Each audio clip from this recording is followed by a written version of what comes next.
Hey, it's Zero or ReviewZoneHD, and I'm bringing you guys my top 20 favorite new release titles of 2012 that I covered on my channel. This year I did miss a few big games such as Mass Effect 3, Dishonored, Max Payne 3, and Far Cry 3, but I did cover a lot of great titles this year, and it was difficult placing each one onto this list. But without further delay, let's go ahead and get right into it. Well, somebody's got to hold the number 20 spot down, and it goes to the Expendables 2. This was the best budget top-down shooter I had played out of the PlayStation Store. I thought the movie was decent, but the game was a lot better. Lots of explosions, decent controls, and great gun battles are the reasons why this one made it onto this list. It's almost hard to believe that this one came out this year because it just feels so long ago since I played it, but it's still one of the few truly great role-playing games for the console, even if it does look a bit cartoonish. The combat and character customization was enough to keep me interested, and if you didn't get a chance to play this when it first released, it would be a great used title to pick up and play one day. This game heavily borrows gameplay mechanics from other top games, but that's not necessarily a bad thing, and it's certainly made for an exciting title. Pretty much a Grand Theft Auto clone, but it does bring a few things to the table to keep this one engaging. I'm sure this one's easily going to be in most gamers' top 3 titles of the year, and I do think it's a great game. I just got a bit bored with all the running back and forth endlessly across the same landscapes, fighting the same mobs, but the addition of the online mechanics will push this one ahead of most other role-playing games for the console.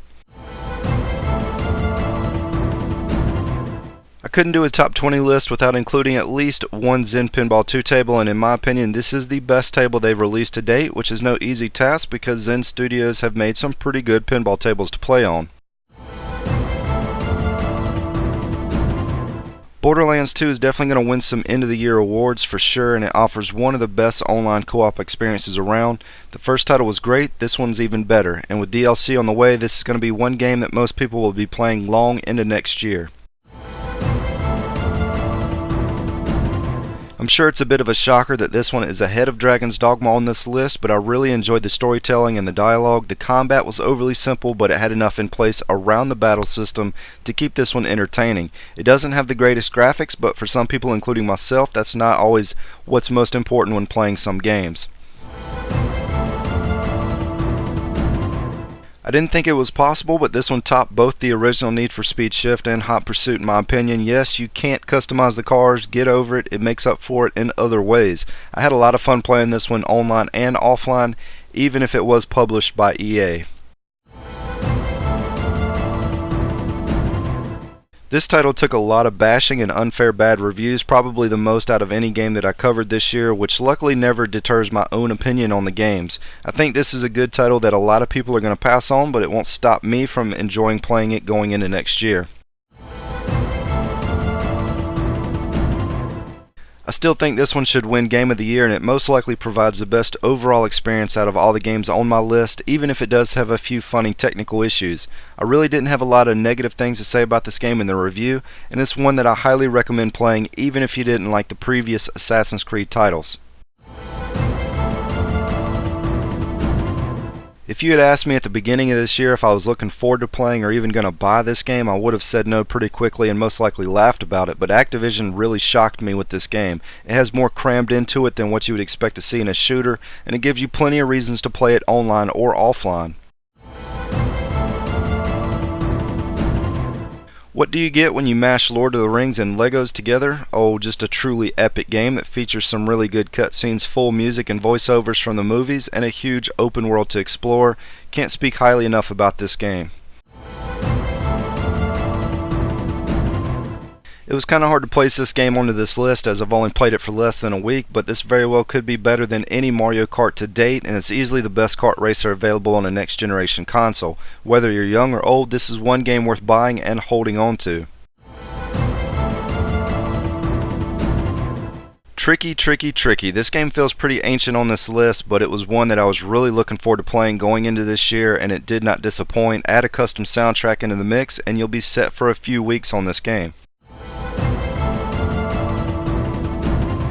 NIS never seems to disappoint with their RPG style games, and this one was no exception. It's a really under the radar title that a lot of people will discover next year. Creating my own characters using Adobe After Effects and photos was pretty sweet. The combat was fast and fun, and it's really easy to pick up and play. It's also one of the few games that I've covered on my channel this year that I've been waiting to go back and play some more in my free time. Maybe it was the Batman theme music or the Batman hype, or maybe even the hype on it being the first LEGO title to feature voiceovers, but this one was just a complete blast. I loved every minute of it, didn't have much to complain about, and add in they released this title at $10 under the full cost of a regular release, and it's easy to see why this was one of the best games that released this year. This was one title that I had the most fun playing online this year, running co-op missions with friends or even strangers, and it provides a level of sniping that puts it into its own category for shooters, especially on the console. If I wasn't running this channel, I would have played through this game multiple times, but it's definitely going to be one that I'll be playing next year. Had it not been for some game-breaking bugs that started cropping up after I did the review, this could have moved up possibly into first or second place, but either way, it's not very often that I do 80 videos for a game, which kind of speaks volumes for itself. I had a lot of fun covering this one, and it was leaps and bounds better than the original, one title that I would highly recommend playing if you haven't already. Ah, Hitman, where have you been? This is yet another title that if I get some free time, I'm definitely going to end up playing through this multiple times. I loved everything about this game, including the new gameplay mechanics. I don't agree with some of the things stated in some mixed reviews that it's received, but either way, this is one great game. Amazing is correct. This is the game that I had the most fun playing this year from front to back. The graphics and the combat were overly impressive. I love the boss battles, and out of all the Spider-Man titles that I've covered for the PlayStation 3, it was easily the best out of the group. I thought the movie was okay at best, but this game was pretty epic. Anyways, I hope you guys enjoyed the countdown. This is Zero at ReviewZoneHD signing off for 2012, and I'll see you guys next year.